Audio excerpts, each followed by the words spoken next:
The Richmond dynasty is over after a loss to the Gold Coast Suns. The top 8 race has blown wide open. And both of our teams are really shit. This is the DrewFooty Show. Long road, took a tumble down this black hole. Stuck in Sunday league, but I'm on Hello, levels folks. with Welcome back to Ronaldo. another episode of the DrewFooty Show. We're back again to film, to talk about football. Just what we do every week, really. You're getting used to it at this point. So, obviously, if you're not already following the DrewFooty Instagram page, go follow it, DrewFooty_ to be involved in next week's show. This is a particularly painful week to do the DrewFooty Show, Drewsy. Both our teams copping a horrifying loss each. I think mine probably eclipsed your team, but we'll get into all of that. But here we are, fronting up on a Monday morning to record content regardless because we have integrity. Integrity. These are our brave faces. You're looking at it. Do I look brave? Alright, Bloke of the Week. Got no nominations, so I had to put forward another one of my own. And I couldn't really think of one, so I just went, bang, Sean Burgoyne. 400 games, 5th player in AFL history to do so. The first Indigenous AFL player to get over 400 games. Played pretty much 2 careers, like when you think about it. He's only played 1 career, obviously, but played at Port Adelaide, won a flag there in 2004, went to Hawthorn in 2010. Amazing career. Yeah. He's within 26 or 32 of the record or something like that. So Of all time. all time. So I think it's 432 if I'm not mistaken. I think Okay. that's Harvey, or it's 426. One of those two. But Yeah. either way, like if he plays 2 more years, he could eclipse it. He probably could. Yeah, I thought it was a really nice touch that Bloke and his own teammate, I can't remember who his teammate was, cheered him off as well Yeah. because he played such a contribution for both clubs. Yeah, absolute champ. Yeah, absolute champion of the game. He'll be remembered for generation to come. You're the Bloke of the Week this week, Sean Burgoyne. Congratulations. Good to see this segment really took off and we keep doing our own. So there was a lot of carrot comments last week, Jesse. I asked for carrots in the comments if you enjoyed winners and losers being first. So we're going to continue with that format from now on. Shout out to the Carrot Gang. The winners of the week. I've been absolutely slating them for the last month, Jesse. Yeah. I've gone with the Gold Coast Suns. They played Richmond on Thursday night at Marvel Stadium. And, yeah, another result that just doesn't make any sense. Like, our tipping has just gone out the window. I think most people would have got this tip wrong, but Gold Coast from siren to siren were the better team in this game. Touk Miller, I believe, after watching that game, is a top 15 player in the competition, Jesse. He had 36 touches, 9 clearances, and 7 tackles, I believe. So, absolute ball. But if you watch him off the ball, how hard he runs both ways. Like, he'll be there in the back 50, taking intercept marks or just being an option from outlet kicks. And then he'll be in the forward line, like hitting up forwards leading to him as well. And he's a very short, stocky geezer. He's a powerful bloke. He's not like a Nick Cox who can like run all day with those skinny type 1 muscle fibers. Sports science, I'm good at it. No. But you know what I mean? Like, you don't often see very short, stocky players that can run all game. They often gas. And yeah, Touk Miller, absolute star. Ben King kicked 4 goals. Very passionate player for the Gold Coast Suns. Jack Lukosius as well was really Yeah. good from the back half. He had 24 touches, 23 of them kicks. Originally Yes. drafted as a key forward, kind of reinvented, maybe temporarily, as a running defender, but he's such a good sort of penetrating kick out of the Yes. back half. And Ben Ainsworth, he kicked 1 goal 4, but he was very prominent in this game. So Gold Coast, you are the winners of the week. Clap, clap, clap. But Richmond, bloody hell, 2 of the most disappointing games in the last 4 years in consecutive weeks for the Tigers. Very, very disappointing. Yeah, I think they've hit a new low, as we were talking about it on a video on my channel. This is certainly the most concerning form we've seen from Richmond in the last 4 years, and even more concerning, it's happening in the back half of seasons where they normally relied on having a good second half of the year to sort of fight their way back into contention. They're leaving it way too late this year. Thursday night, they looked so disjointed, moving the ball up. It was so clunky, like the ball movement. All the players just fumbly and just not clean with it at all. Sort of like that sentence execution from Yes, you. exactly. But Tom Lynch kicked 5 goals as well, but he doesn't play for Gold Coast anymore. Did you So- see the stat that the Gold Coast 8-1 in games where Tom Lynch kicks 5? That's insane. That's a meme. Yeah, cool. Hello, I am. Hey, Sean, you're on the DrewFooty Show, buddy. Oh, really? Yeah, you made it. Nice. What do you have to say about football? Eagles suck worse than the Dockers. Hey, come on, man. So, Richmond dynasty over, question mark? Potentially, Jesse. Premierships are very hard to come by. We said this on your video. We did a whole video discussing Richmond's dynasty on the DrewFooty channel, so go check that out. But with teams like the Bulldogs, Melbourne, Brisbane, young, hungry sides who are coming up, and the form that Richmond are in, Basher Hawley's been injured. He might be out for the season as well, and he was their leading disposal getter on Thursday night. Yeah, it's going to be very hard for Richmond to climb out of this one. bad injuries as well to Bolter and Broad, and they normally cope well with injuries over the last few years, but I wonder if it's a bit too much for them now. System breakdown. We're going to continue with the winners of the week this round. I've gone with GWS. So swings and roundabouts from last week, but they got the losers of the week. Yep. Lost to Hawthorn. Absolutely atrocious. They drew with North Melbourne, which is pretty much a loss as well. And then they go and beat the top of the table. This season has been thrown on its bloody head, and I don't know which way to tip. The best GWS side showed up this week. Their midfield is firing, and they get Stephen Cornelio back next week. But yeah, guys like Tom Green, young star arising. We've said that many times. It's no surprise. Hopper, Whitfield, Ward. The stars that we know that have been proven stars in the past, all showed up on this game. So it was no real surprise. And their forward line's decent as well without Jeremy Cameron. They're not really lacking down there. Toby Green standing up, kicking goals, and Finlayson as well. But huge result away from home. Considering as well, West Coast and Richmond dropped points as well. Now they're right back in the 8 mix. Yeah, and Essendon. Yeah, that's true. Yeah, so no, that was a really good win against the competition. Yeah, big round for GWS. On the other side of the ledger, Jesse, Melbourne.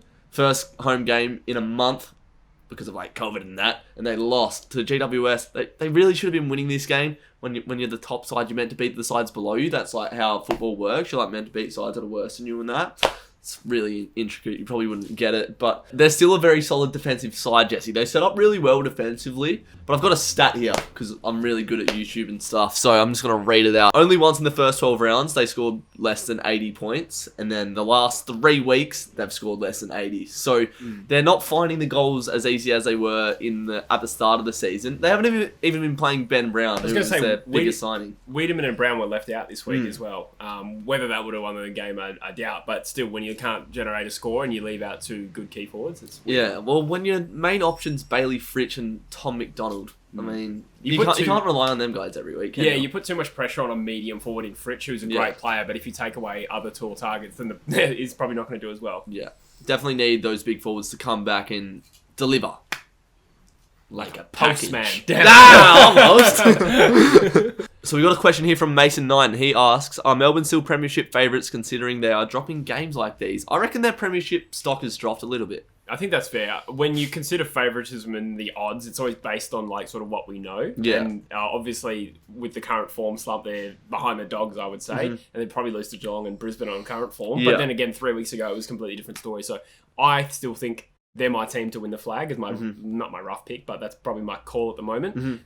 That being said, I think it's fair to suggest the Dogs should be better favourites at the moment. They're still as good a chance as anybody, and they've beaten more top 8 sides than anyone else in the competition. So that's all that really matters. But very disappointing result here. Need to find more avenues to go. And we move on to the losers of the week. It's you this week, buddy. We're talking about Sydney versus the West Coast Eagles because West Coast suck. Let me get up some stats. Lowest score since 1992. Third lowest score ever. 198 points combined margin at GMHBA this season. That's a losing margin as well. You've lost twice by 85 plus or whatever. 92 plus. 92 plus. That's even better. What happened to West Coast this week, buddy? What didn't happen to West Coast this week, buddy? We've got a comment here from Rackers 2003, and they say, not even Lana Rose's cheeks have been clapped this much. Well, I don't know. I've seen Lana Rose take a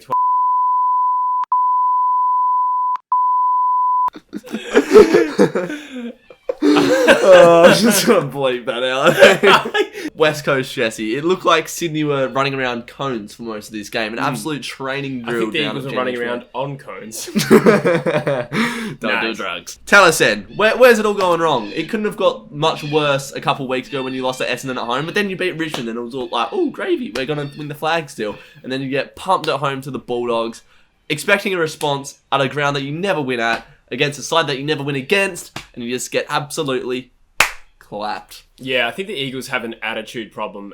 They drop their heads when they lose, but also I think they're also very timid with the game style, and I think that's one of the bigger issues. It's not personnel. I still maintain we have a What game style are you timid with? We're so determined to sort of maintain our defensive shape. We're not attacking with the ball like we used to. The hallmark of the 2018 and 19 sides were players like Lewis Jetta, Willie Rioli, not playing either. Neither of them are playing on the list at the moment, but that's no excuse. They would sort of just open up play with attacking kicks, and they would chance the 45-degree kick on a 50-meter kick. Now we stop every time we sort of take a sort of release kick out of the 50, we turn sideways, we kick it backwards. We take 3 kicks to make up about 10 metres gain, and by that point, there's no confidence. In addition to all the other issues, that's a serious thing the Eagles need to get over. So a bit conservative with the ball movement. Yeah, I don't know whether they're being coached that way or it's a confidence thing. Like I said, it's not a personnel thing. This is the strongest Eagles side on paper that we've had all year, and we've gotten so much worse in the last 2 weeks. And yeah, it's serious gut check time for the Simpson and the playing group. Further to that, like it's a weird one where we can certainly criticise the effort. I don't think there's any doubt there was a lack of effort, but the contested stuff and the clearances for most of the game, we actually broke even, which is the strange thing. It was on the outside that Sydney were just tearing us up. Didn't help that we have Gaff out, and I think going into the game, I thought this is a very inside sort of oriented midfield. Yeah. No excuse, obviously. Gaff in, we probably still would have lost by 92. But it's if that was where they tore us up, and I think some of the tackles was absolutely pathetic. Like you would see like a young guy like McInerney just break out at 2 Eagles tackles and run around into an open 50, and it's like, what the fuck's going on? Yeah. But Sydney, looking real good. Looking like they're hitting that early season form. So yeah, narrowly losing to Port last week, but then absolutely pumping West Coast, who are probably their most likely finals matchup at this stage. Just about. Best case scenario for us yeah, at the moment, if you make the finals. Errol Goulding was back to his best. Buddy kicked 3. Isaac Heaney was really good. And Callum Mills had 35. Joel Amati was in the stands, and Joel Amati played very well, not farty. I've seen a couple Sydney games where he's played this year, and he's got a very good contested pack mark on him. He's very athletic, and he's a good ball user as well for a big man, quite composed. He didn't have too much of the ball, but he kicked 2 goals, took some good marks, and yeah, just another product of the Sydney Swans Academy coming through who's going to probably be a star in a few years. I knew nothing about him other than his name and vaguely what he looked like, and yeah, he taught us a new one, so thanks, buddy.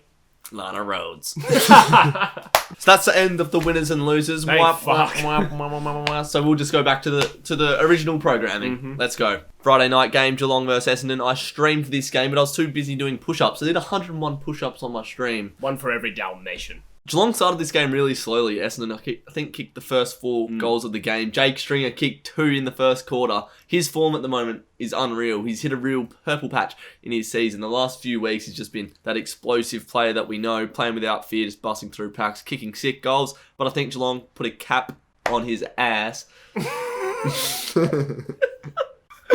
No, they shut down Stringer in the second and third, and they just slowly grew back into the game. Jeremy Cameron kicked 3, but he was feeling his hammy. There was no real moment in the game where he pulled up, but he was just sort of feeling it throughout the game.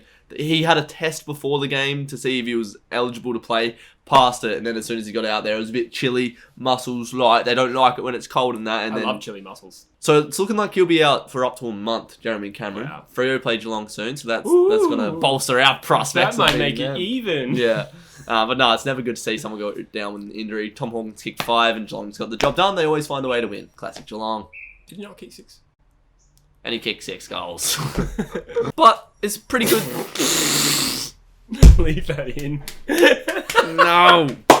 But Essendon, they're looking pretty good, to be fair to him. Darcy Parish, a superhuman performance again, 43 touches, and Merritt with 36. Stringer, 25 touches, 3 goals. A lot to like there at Essendon at the moment. Another expected result, Adelaide versus Brisbane in Adelaide. Zach Bailey, we've talked about him a few times this season, Jesse, but he's 21 years old, 26 touches, 3 goals, and the goals that he kicks, he's so composed, he's such a smart player, such high footy IQ for such a young player. I think he's already one of Brisbane's best players already. Give it 6-7 years, he's going to be an all-Australian, all-star of the comp, I believe. Fagan even said, I think it was Fagan, said he's probably going to be one of the best midfielders in the game at some point. Yeah, doesn't surprise me. Yeah, big unreal. rap. Adelaide were only 3 goals down in the third quarter. I thought they could make like a sort of Melbourne game of it, where they could just contest and play with that high pressure that they're capable of. But Brisbane just flicked up to that next gear of quality that they have, and they're looking real good. Brisbane, they're the most informed side in the comp at the moment. Them and the Bulldogs, neck and neck. Yeah, it's hard to mark Adelaide too harshly for that. It's one where the scoreboard doesn't reflect the actual game. And Brisbane's a champion team. Like, they've got that winning mentality that I just criticise the Eagles. They don't have that mentality. Brisbane don't often drop silly sort of half chance games where they could drop. They don't. They sort of turn it on. So yeah, good on them. Saturday night,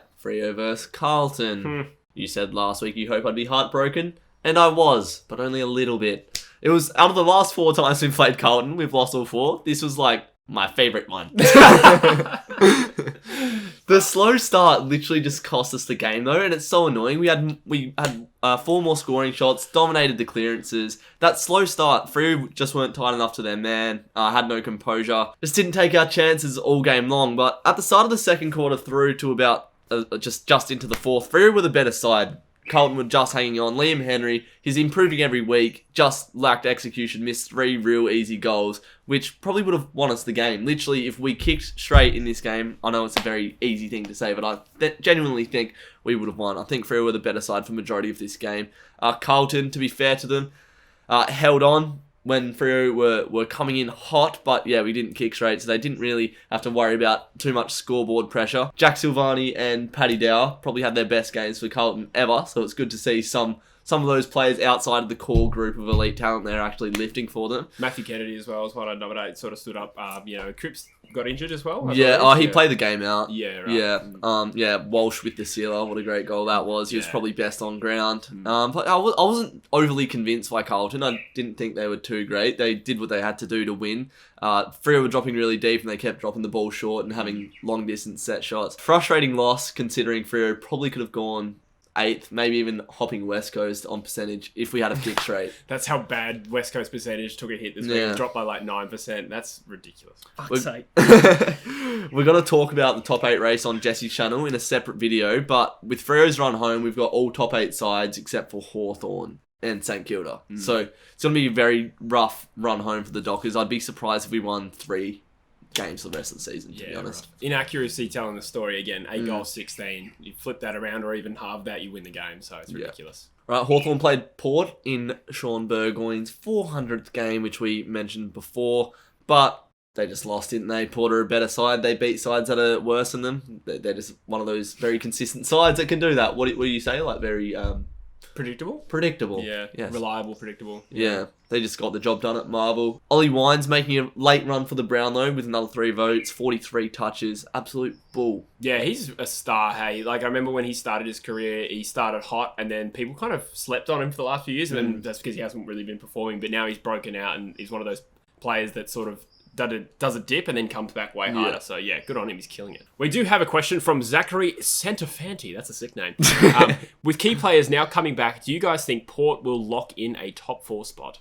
As we said, we're doing a video on Jesse's channel about the top 8, but do you think they can hold on in the top 4 with Geelong hot on their tails? They've got Butters coming back. I think that's the player he's alluding to, key players. Butters probably one of their best already. Yeah, Butters is good. I think Dersman's back this week as well, Okay, and I think he'll replace Farrell maybe in the side. But yeah, it's coming to that point of the season where it's more about the fixture and the run home rather than who's the best. And I think Port are the 5th best side in the comp. That being said, I think their fixture's fairly gettable for them. Yeah. I think there's an away game they have against GWS that's currently fixtured at Monica, where I would have previously pegged that as a win, but now GWS just knocked off Melbourne. If GWS bring that form, then that could be the difference between Port finishing 4th and 5th. So it's tight, but they can definitely do it. Yes or no, will they make the top 4? I'm going to say...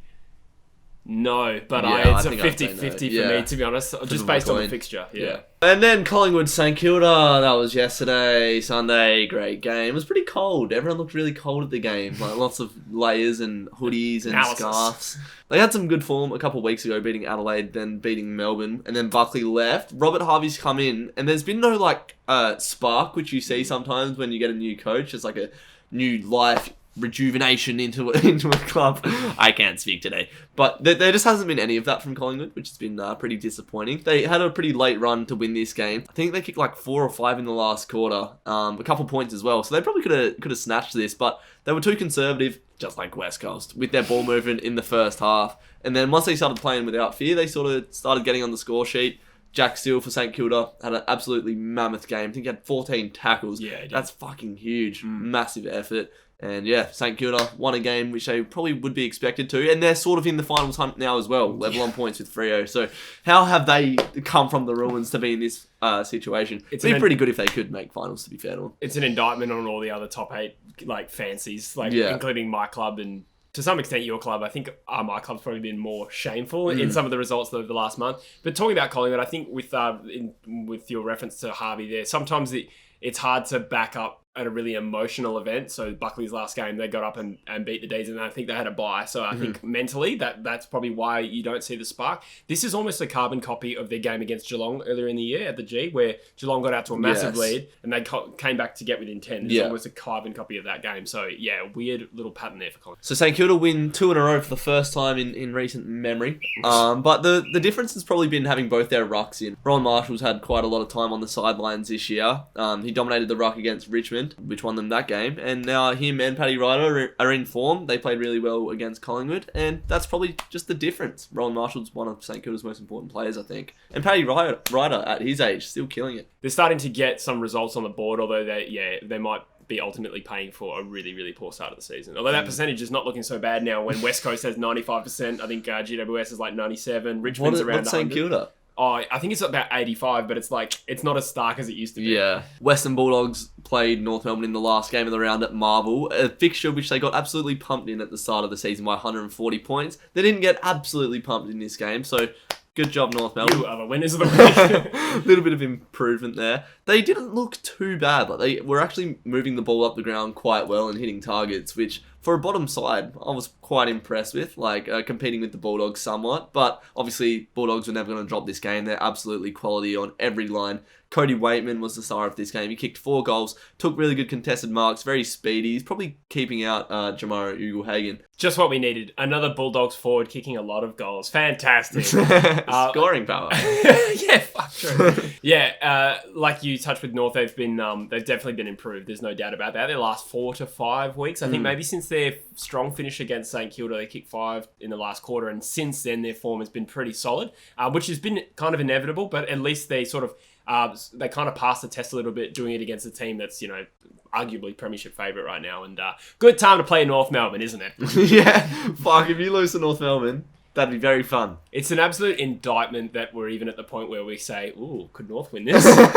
Norton smacked his head on the floor as well, so he'll be out next week. Concussion. So yeah, he's had a pretty bad run with injuries, Norton. He has actually, yeah, that's true. That's going to wrap up this show. Thank you for watching. Go check out Just the Tips for all of next round's analysis. We're going to have quite a lot of content out this week, Jesse. There was a goal kicking challenge out yesterday, which is today, which is in like 10 minutes, so it's like a Back to the Future bloody paradox. Plenty of content. Watch out for streams on the weekend. Make sure you go follow DrewFooty_ on Instagram, and that's going to be it. Bye. Bye.